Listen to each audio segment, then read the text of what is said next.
This episode is brought to you by my friend Rebecca Walser, a financial expert who can help you protect your wealth. Book your free call with her team by going to friendofdinesh.com. That's friendofdinesh.com. Coming up, I'll showcase a legal filing by Democratic officials confirming that Democrats are now officially the party of censorship. I'll expose how the January 6th committee destroyed documents to conceal inconvenient truths.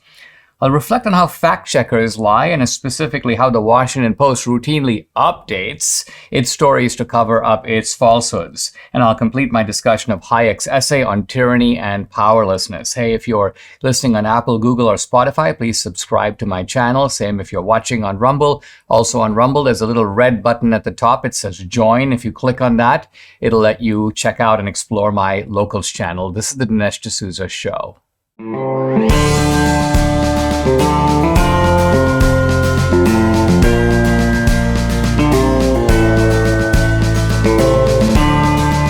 America needs this voice. The times are crazy. In a time of confusion, division, and lies, we need a brave voice of reason, understanding, and truth. This is the Dinesh D'Souza Podcast. The Democrats are now the party of censorship. The left is the party of censorship. If you look at attempts to shut down the other side, conservatives, Republicans, the right, we're not trying to shut down the other side. We're happy to have them have their say. Very often we invite them to engage with us, debate us. They won't do it. They don't want to do it. They want to shut us up and they want to shut us down. Now, there's proof of this coming from many different quarters, and I want to focus just on one. I'm reading, I just read this morning, an amicus brief that is filed in the very important free speech case, the free speech case, which I've talked about on the podcast more than once. It's Missouri versus Biden.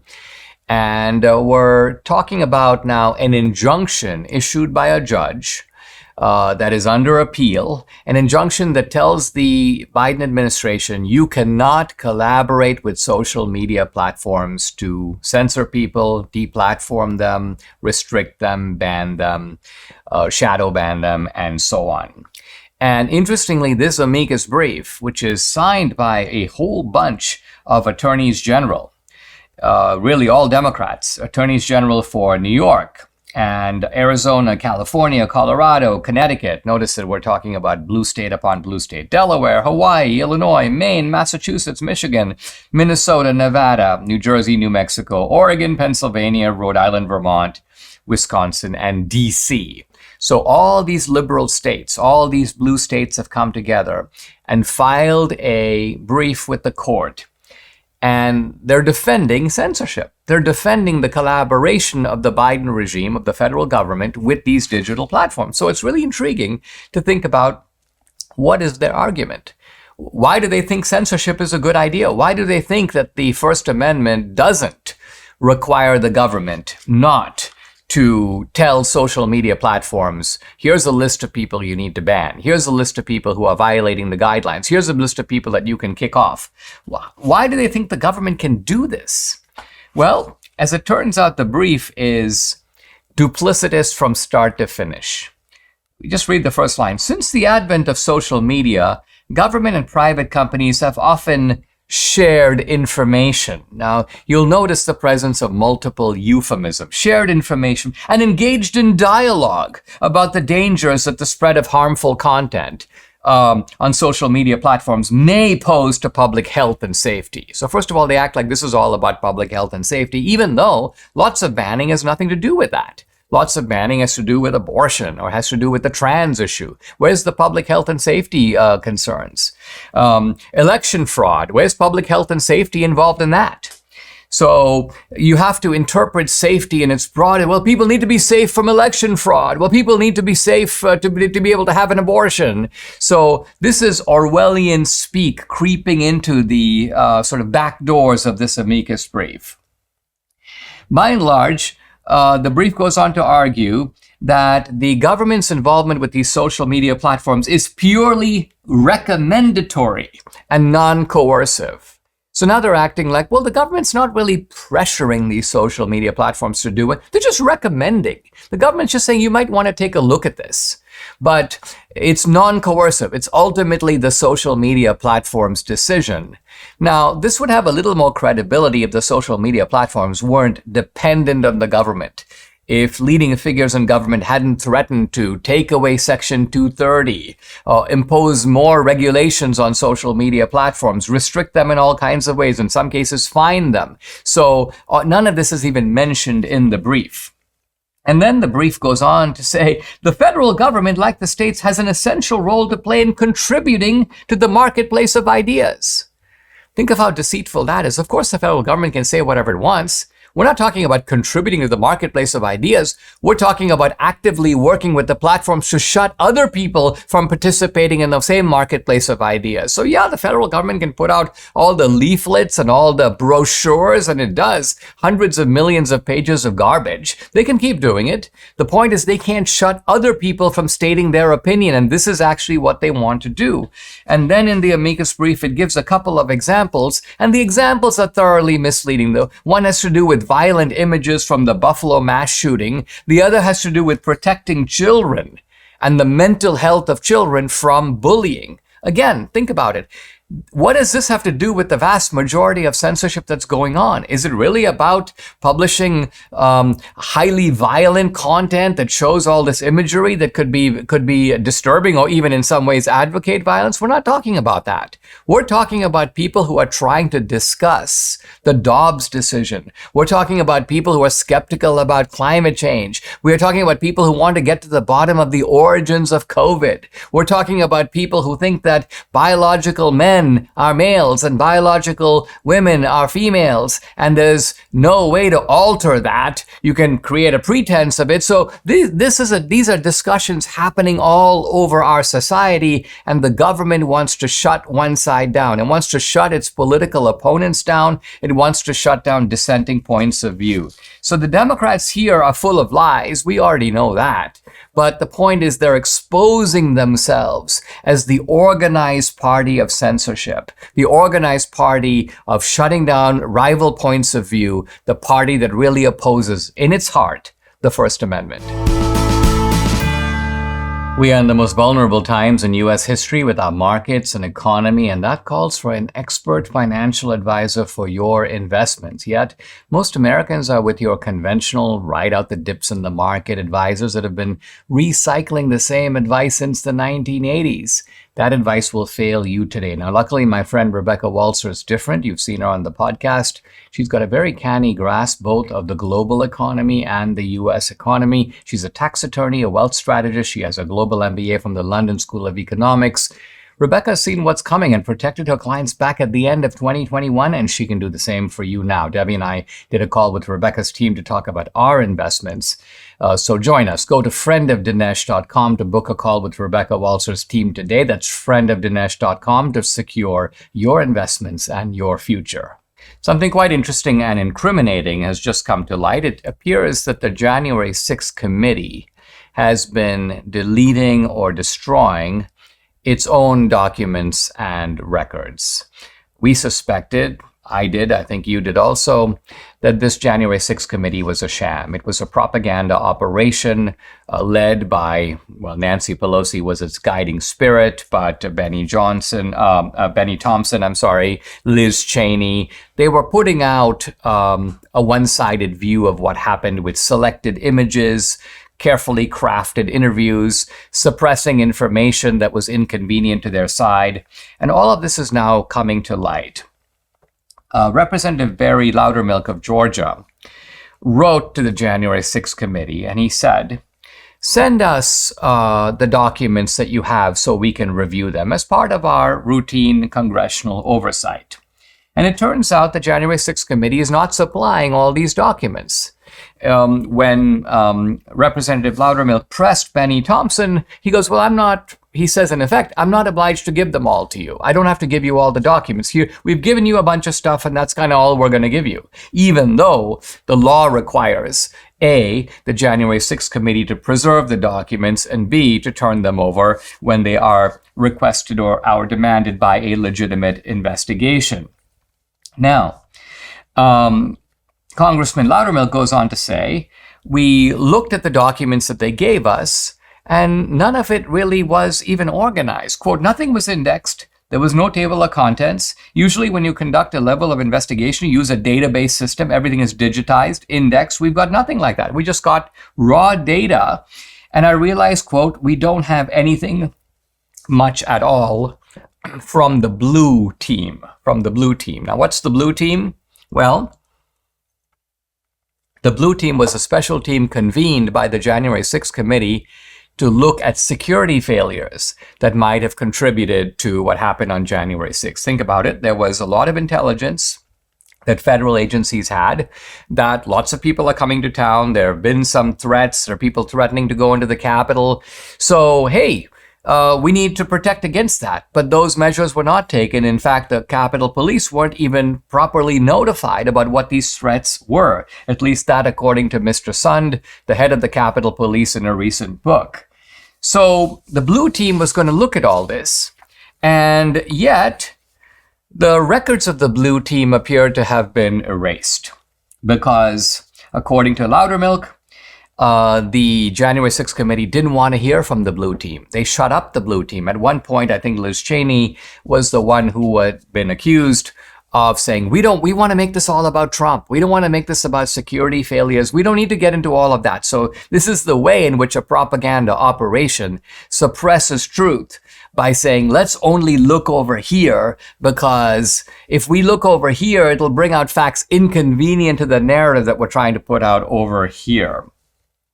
And then says Representative Loudermilk, we're not seeing anything from the blue team as far as reports on the investigation.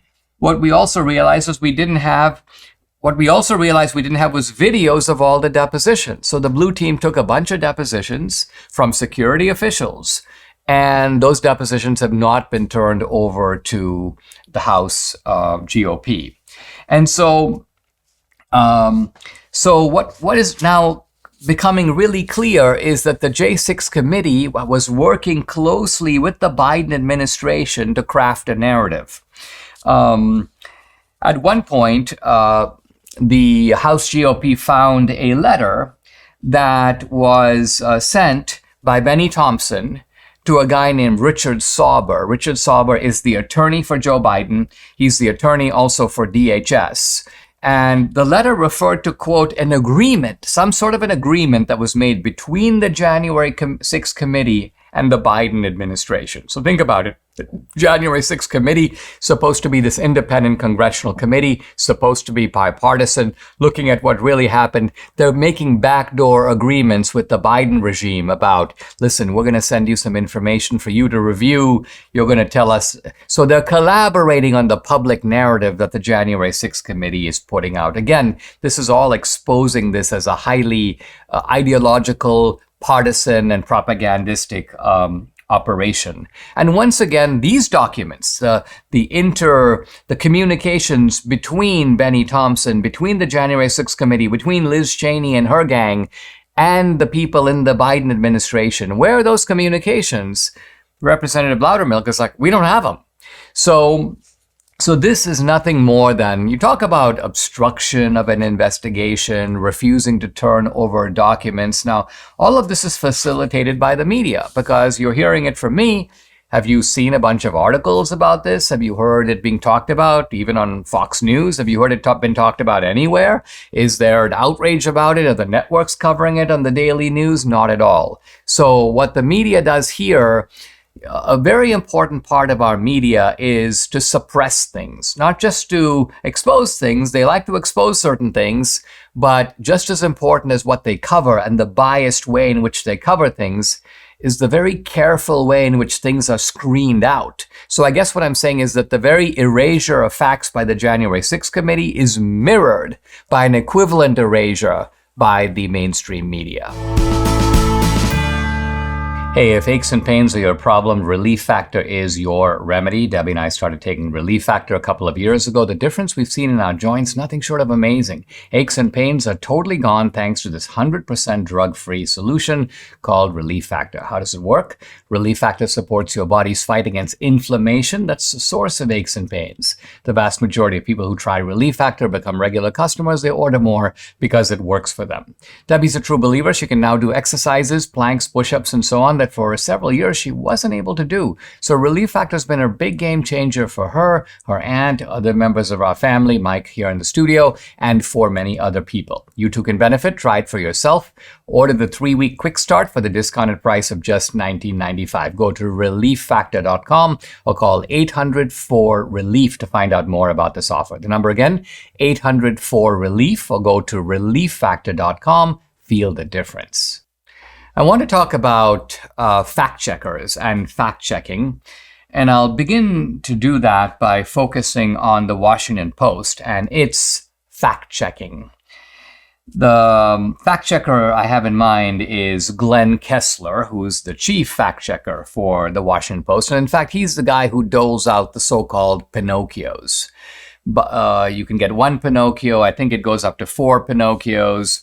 And one Pinocchio is like, well, this is you're shading the truth. 2 Pinocchios, this isn't really accurate. And 4 Pinocchios, this is a flat-out whopper. It's an outright lie. And this kind of tagging of articles and claims has been a very effective way for the Washington Post, not only to discredit information that it wants to go after, but also to provide a basis for censorship. Because after all, if something with 4 Pinocchios, it's obviously misinformation. And then digital platforms go, well, our job is to ban misinformation. And so you have YouTube, you have Google, you have Facebook, you have Meta, then banning information based upon these so-called fact checks. But how reliable are these fact checkers, and how honest are they? How upfront are they? No one says, just as when you report an article, you can make a mistake, but you should be upfront. Hey, I made a mistake. Hey, I'm going to delete this post. Hey, I'm going to acknowledge that I made a mistake. It's been pointed out to me. I was wrong about that. So newspapers traditionally run corrections, or they repudiate an article and then publish a completely new version of the article. What I'm about to tell you and show you is that the Washington Post doesn't do this. In order to hide their own lies and the fact that their fact checkers are telling you lies, they go back and stealth update these fact checks. So they say something, or someone says something, Washington Post goes, that's completely false. And then they realize, oops, it's actually true. So then they go back and update the old fact check and rewrite it as if they never put out false information in the first place. They don't publish a correction. They don't say we were wrong. They don't engage in any head scratching about how we got it wrong. Were we biased? Did we only look at one side of the matter? None of that. So this is a form, almost Orwellian, of party erasure of inconvenient facts that in retrospect are no longer defensible. And I want to talk specifically about the Washington Post's very notorious October 2020 article, a fact check. It was about whether Hunter Biden met with a senior official of Burisma, a guy named Vadim, V-A-D-Y-M, with a long last name, Pozarski. This is the guy, by the way, who's part of the operation bribing the Biden. So the point was that the New York Post had reported that from the Hunter Biden laptop, it's very clear that there was a dinner at Cafe Milano in Washington, D.C. Hunter Biden was there. Joe Biden was there. Vadim Porlavsky from Burisma was there. And the Washington Post said, this is false. This is not true. And the reason they wanted to say it's not true is because, of course, Burisma was at the time paying Hunter Biden and also Hunter Biden's business partner $83,000 a month. So the Washington Post quotes a whole bunch of Biden officials saying, oh no, A, the dinner didn't happen. B, even if it happened, Joe Biden wasn't there. C, the information on the Hunter Biden laptop is unreliable and it could be a Russian plant. And so even Glenn Kessler, the Washington Post fact checker, says this was the most kind of famous, most read articles in the 13-year history of having fact checks in the Washington Post. And then along comes Devin Archer very recently, and he says, A, there was such a dinner. B, it was at Cafe Milano. C, Hunter Biden was there, Vadim Perovsky was there, Joe Biden was there.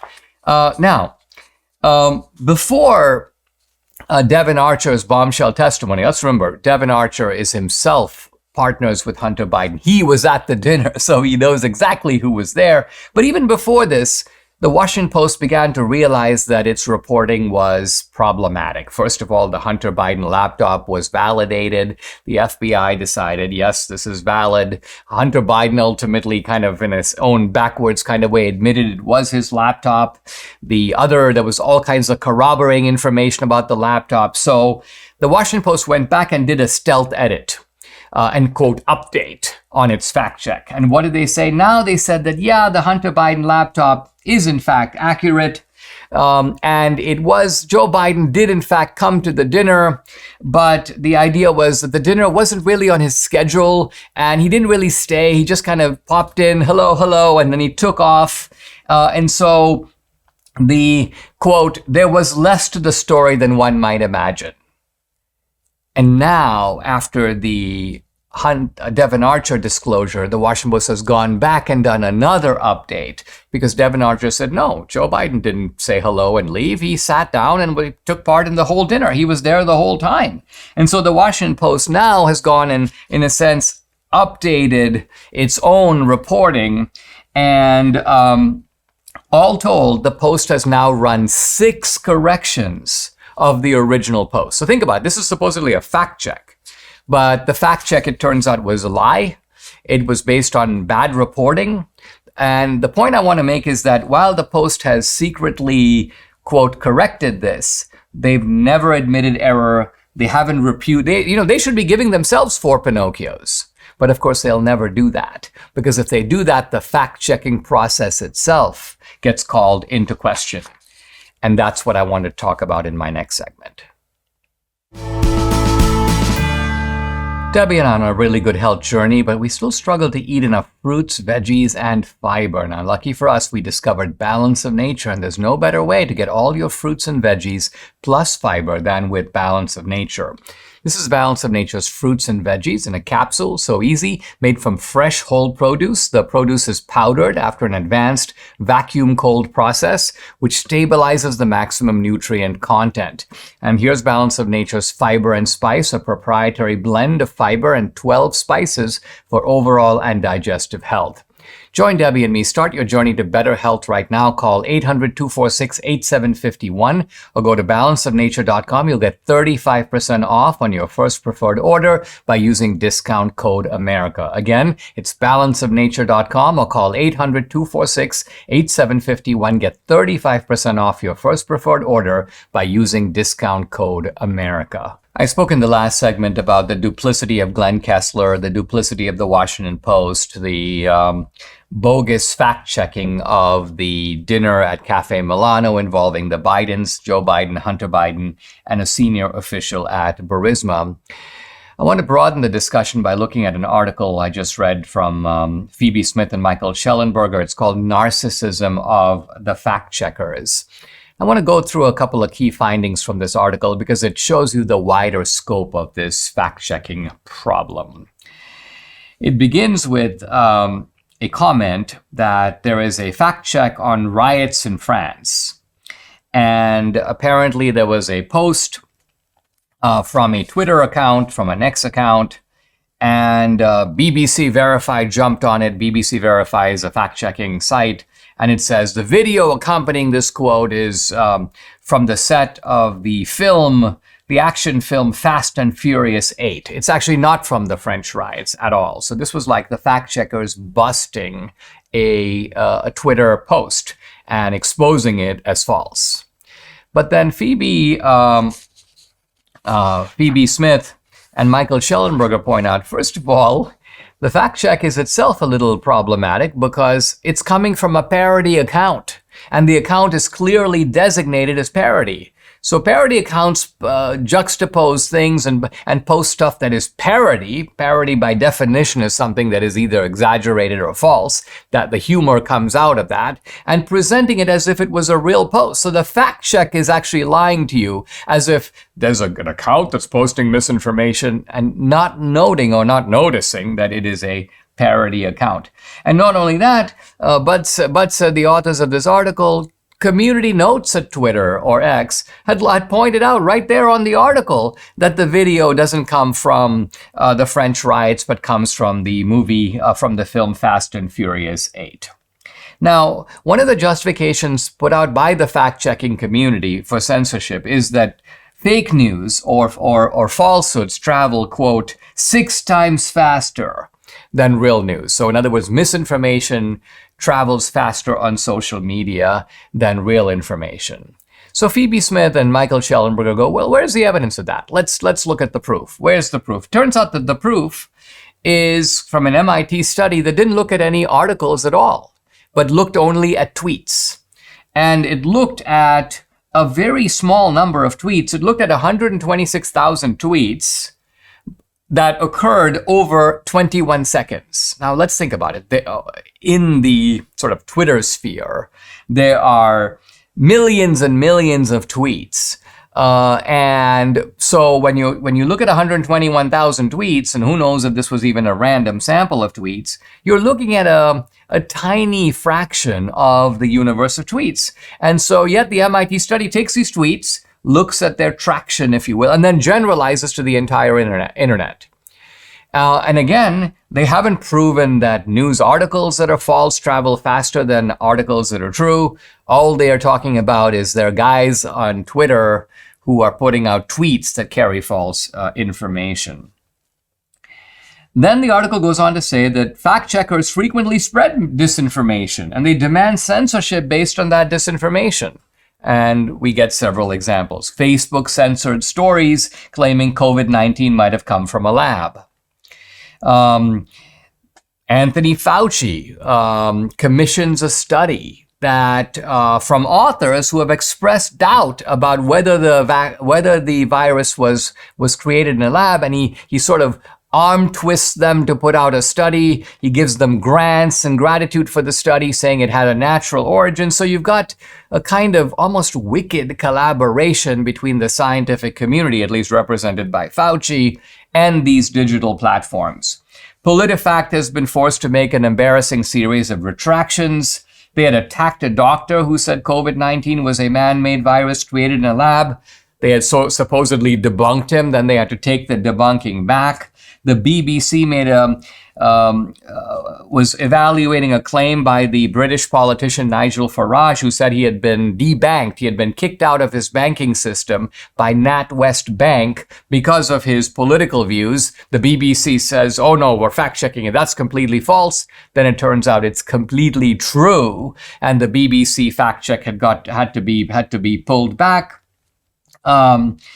There was a report from fact-checkers saying that the people in France who said that French President Emmanuel Macron had threatened to, quote, shut down the internet. And the fact-checkers were like, no, he didn't do that. Snopes and other fact-checkers said he never did that. But now it's come out in a report from The Guardian that Macron made the following statement: when things get out of hand, we may have to regulate them. He's talking about social networks, or cut them off. Wow. So again, a statement that the fact checkers deem to be false turns out to be true. And this has happened now so many times. I could give you at least 3 examples from my own experience on Facebook, on YouTube, and on Twitter. And so the fact checkers, as it turns out, are not genuine fact checkers. They are chronic liars. They are narrative shapers. They are propagandists who are functioning at the behest of a regime, and they are not to be trusted. As most of you should know by now, Debbie and I love the MyPillow products. We have them all over our home. Just the other day, Debbie was, hey, we need some kitchen towels. And wouldn't you know it, MyPillow's got a deal on them. They have 4- and 6-piece sets. They come in a variety of colors. And if you use promo code Dinesh, you get 25% off on all of them. Hey, you can't have too many kitchen towels, so now is your chance to stock up. Big discounts on all the MyPillow products. You can just check them out on the website, which is mypillow.com. Use promo code Dinesh, get 25% off the MyPillow kitchen towels, and also discounts on all the other stuff. The number to call if you prefer to do that, 1-800-876-0227. Once again, the number, 800-876-0227, or go to mypillow.com. Again, make sure to use the promo code DINESH Dinesh. Many January 6 defendants, in fact, hundreds of them, are facing a charge that is called obstruction of an official proceeding. What's the official proceeding? The convening of the Congress to essentially ratify the votes, to take the votes of the electors from the different states and declare the president, the duly elected president of the United States. And these January 6 defendants are charged with and often convicted of trying to stop that proceeding or interfere with it. Now, I'm looking at the statute itself, and the statute itself is Title 18 U.S. Code Section 1512, and I'm going to read the relevant part. Whoever corruptly alters, destroys, mutilates, or conceals a record, document, or other object, or attempts to do so with the intent to impair the object's integrity or availability for use in an official proceeding. Now, I think it's safe to say that no January 6th defendant did this. There's not a scintilla of evidence that any of the documents or records that Congress was using in order to make its determinations were assaulted, grabbed, seized, destroyed, or any of that. But there is a second part of this obstruction provision, which is more vague. Otherwise obstructs, influences, or impedes any official proceeding or attempts to do so shall be fined under this title or imprisoned not more than 20 years or both. Now, this second part, which is more broad and more vague, has been used by the Biden DOJ to go after the January 6 defendants, because it doesn't talk specifically about altering a document. It just says, it seems to say, if you obstruct a proceeding.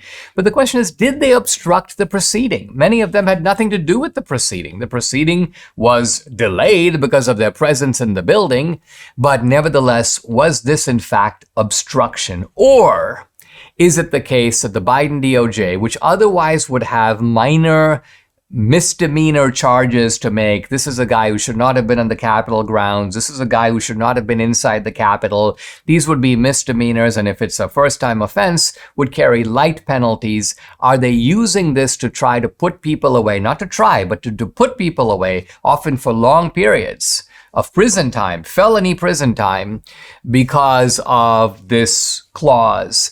Now, this clause was clearly not put here with this particular episode in mind. And a January 6th defendant, a guy named Edward Jake Lang, has asked his attorneys to file a brief with the Supreme Court, to file a petition to the Supreme Court to intervene and throw out not only his obstruction charge, but the obstruction charges of all the other January 6 defendants. So this is potentially a claim with huge implications. It may seem like, wow, Dinesh, does this guy even have a prayer that this is going to work? Well, it worked at the district court level. The district judge decided that Jake Lang had a point and threw out his obstruction charge, but it was reversed by the United States Court of Appeals for the District of Columbia. So now Jake Lang is going one step higher and appealing to the Supreme Court. Basically, Jake Lang's point is this is a statute that was put there to prevent tampering with evidence. It was not put there to block protests, demonstrations, people speaking up their own mind, people trying to petition for redress to Congress. That was not the intention of the law. That was not the point of the law. The law is being misused or abused in order to go after people who are doing nothing more, at least in many cases, than exercising their First Amendment rights. And so the petition says that they have run, quote, really far afield from what Congress intended. Now, Debbie was asking me, where's this really going to go? Is the Supreme Court going to take the case? The simple fact is the Supreme Court takes only a tiny percentage, a small portion of the cases that are petitioned before it. So out of 100 cases, they may take 2 or they may take 3. I think that Jake Lang has a better chance with this one. Why? Because of the wider implications. It's not just about Jake Lang. The Supreme Court may go, well, there are hundreds and hundreds of these defendants. They're all facing this charge. Let's take a look at what the statute actually means. What were the intentions of the framers of this statute? And is it applicable in this case? Or is it being misused in the way that Jake Lang alleges?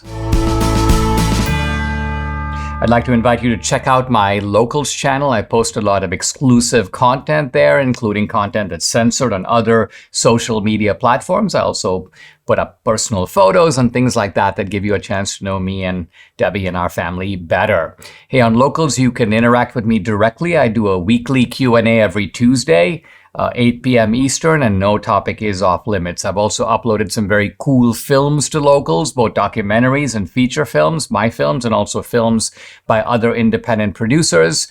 I'm also doing a new film this year, a big one. I'll be giving you the inside scoop and also some special footage on Locals. And hey, if you're an annual subscriber, you get all these movies. You can stream and watch all this content for free. So check out my channel. It's dinesh.locals.com. I'd love to have you along for this great ride. Again, it's dinesh.locals.com.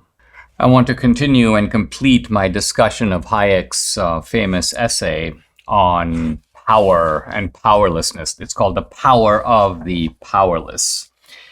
And Hayek, if you remember, raises the question of why would a greengrocer in a socialist society put up a sign in his window, "Workers of the world unite"? Now here's Hayek commenting on this. He says, after all, the people who walk past the window will certainly not stop to read it. The fact of the matter is they don't even really read the slogan or even see it. He says if you ask some woman who stopped by the store window, hey, what was in the window? She'd say, well, I saw they had tomatoes today, or they didn't have potatoes, or the price had gone up. But it wouldn't be likely that she even noticed this slogan. So then Hayek says, once again, coming back to the question, what is the point of the slogan? And he comments as follows. The greengrocer had to put the slogan in his window, not in the hope that someone might read it or be persuaded by it, but to contribute along with thousands of other slogans to a panorama that everyone is aware of. Now, what is this so-called panorama? Here's Hayek. The panorama has a subliminal meaning. It reminds people where they are living and what is expected of them. It tells them what everyone else is doing and indicates to them what they must do as well. If they don't want to be excluded, fall into isolation, alienate themselves from society, break the rules of the game, risk the loss of peace and tranquility and security. And then, says Hayek, the woman who ignored the greengrocer slogan is quite likely to have a slogan like that herself in the corridors of the office where she works. Again, why did she put it up? She did it pretty much without thinking also. And she did it for the same reason. And this leads Hayek to, I think, a very important idea. The greengrocer and the office worker have adapted to the conditions in which they live, but in doing so, they help to create those conditions. What is Hayek getting at here? Well, what he's getting at is that as tyranny begins to establish itself in a society, and by the way, part of the purpose of me expounding this essay is to see parallels to our own society. we are tempted to adapt to the tyranny, to be like, well, yeah, but they did take away our free speech, but of course this was their stated reason. Or, yes, there's a certain kind of political correctness that's become consolidated in our institutions, and we go along with it because, that's our job and we don't want to cause trouble. And Hayek says, it is your unwillingness to cause trouble. It is your tendency to want to get along, to postpone a discussion or a conflict or a moment of tension that is helping to prop up and reinforce the system. They conform to a particular requirement, and in doing so, they perpetuate that requirement. And then says Hayek that we are, in any kind of a tyrannical society, the objects of the system's control. It wants to control us, but we are also subjects that help to enable that control. In other words, our degree of freedom of action is not zero. We could say no. We could say, I'm not putting up the slogan. I'm not going along with the lie. But the fact that we do creates our collaboration with the system and in some ways puts some responsibility for the system on us. We become guilty of helping to hold the system up. And Hayek says that these systems in the end are kind of impersonal. He says, part of the essence of the system is it draws everyone into its sphere of power, not so they may realize themselves as human beings, but so they may surrender their human identity in favor of the identity of the system. In other words, think about, we're doing it for democracy, or we're part of a larger society. Don't you care about the common good? So the idea here is you're not an individual. Your life is not your own. You must willingly subordinate your interest to some larger interest. And so what's happening here is the system creates, through the participation and involvement of citizens, a general norm, which then brings pressure to bear on other fellow citizens. So you're part of creating, if you will, this sort of public opinion. It's not real public opinion. You haven't consulted the true opinions of the public. It is public conformity that sends signals to people. Don't do this, don't do that. Walk over here, don't walk over there. Think this, don't think that. Everyone is involved and everyone is enslaved, but everyone is not enslaved in the same way. And then says Hayek, and this is a little bit of a depressing thought, but I think accurate, there is obviously something in human beings which responds to this system, something they reflect and accommodate, something within them which paralyzes every effort of their better selves to revolt. Human beings are compelled to live within a lie, but they can be compelled to do so only because they are in fact capable of living this way. He says, in a sense, we become degenerate images of ourselves. So what is Hayek getting at? He says, really, inside of human nature, there is a kind of a good side and a bad side. And the bad side isn't just evil, it's also cowardly, it's conformist, and so it succumbs to the system. It becomes part of the lie. And I think Hayek's warning here, and his warning to citizens, don't be part of the lie. We now get to the real punchline or climax of Hayek's essay, The Power and the Powerless. And Hayek sets it up beautifully. He says, let us now imagine one day that something in our greengrocer snaps and he stops putting up the slogans merely to ingratiate himself. He stops voting in elections that he knows are a farce. Hayek here is talking about communist elections where there's not a real election. All the candidates are put up by the Communist Party. He begins to say what he really thinks at political meetings. And he even finds the strength in himself to express solidarity with those whom his conscience commands him to support. So in other words, he backs the good guys who are under scrutiny or under threat or even under imprisonment from the regime. In this revolt, says Hayek, the greengrocer steps out of living within the lie. He rejects the ritual. He breaks the rules of the game. And Hayek says there are huge dividends, huge benefits that come from this. He discovers once more his suppressed identity. Your identity, which had been constricted, controlled, you had become a sort of artificial person, used to mouthing meaningless slogans. Now you stop doing that. He gets his dignity back. He gives his freedom a concrete significance. His revolt is an attempt to live within the truth. Now, says Hayek, get ready. The bill will not be long in coming. He will be relieved of his post as manager of the shop.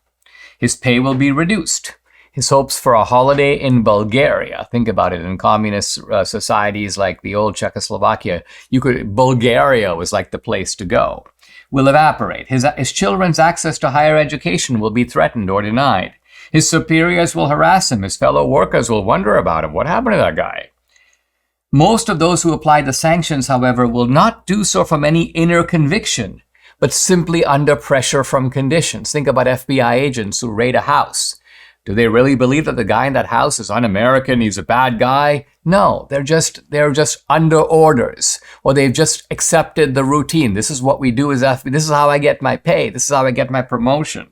They will persecute the greengrocer either because it is expected of them, or to demonstrate their loyalty, or simply as part of the general panorama.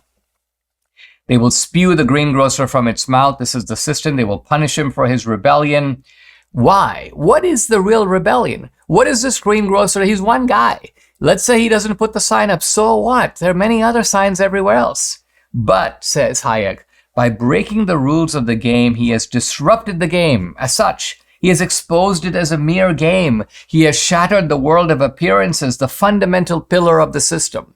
Our system, too, here in America, relies on all these appearances. There's the COVID illusion. There's the election integrity, most secure election in history. Oh, we're suppressing your free speech for your own benefit. Misinformation is very bad.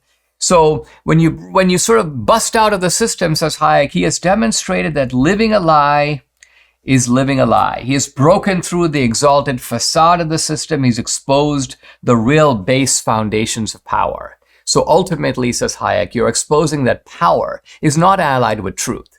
Power is only power. Power needs truth to affirm, oh yeah, what the government is telling us is true. Yeah, what these health authorities and lab coats are telling us is true. Yeah, what the FBI is telling us is true. But it's not true. And so what this one guy does by saying no is he separates power on the one side. Yeah, you've got brute force. You've got the FBI. You can raid my house. But you don't have truth on your side. You're living a lie, and everything you say is a lie. By his action, the greengrocer has addressed the world. He has enabled everyone to peer behind the curtain. He has shown everyone it is possible to live within the truth. And then Solzhenitsyn makes a point about, Hayek makes a point about a fellow dissident. This is Alexander Solzhenitsyn, my hero. And Hayek says, why was Solzhenitsyn driven out of his own country? Think of it. Solzhenitsyn was kicked out of Russia. He went into exile. In fact, he came to live near Dartmouth. He lived in Vermont for many years. It's only when communism collapsed, the Soviets repudiated that system, that Solzhenitsyn went back to Russia and lived out his last years in post-Soviet Russia. But why did the Soviets push him out in the first place? Here's Hayek's reason. Certainly not because he represented a unit of real power. That is, not because of any regime's representatives felt he might unseat them and take their place in the government. In other words, they didn't think Solzhenitsyn is going to displace them, overthrow the regime, mount a coup d'etat. Think about, for example, these January 6th guys. Oh, they're going to take over the government. It's a lie. It's a lie because even the people who say it, no, they're not going to take over the government. That really wasn't their purpose. So, says Hayek about Solzhenitsyn, Solzhenitsyn's expulsion was something else. A desperate effort to plug up the dreadful wellspring of truth. A truth which might cause incalculable transformations in social consciousness. As long as it seals itself off hermetically, the entire society, it appears to be made of stone. But the moment someone breaks through in one place, one person cries out, "The emperor is naked." When a single person breaks the rules of the game, thus exposing it as a game, then everything appears in another light. So this essay is ultimately a defense of bravery, of truth, of speaking out, of calling a spade, of not being willing in the end to give up your dignity and your soul, not being in the end willing to live a lie. Subscribe to the Dinesh D'Souza podcast on Apple, Google, and Spotify, or watch on Rumble, YouTube, and SalemNow.com.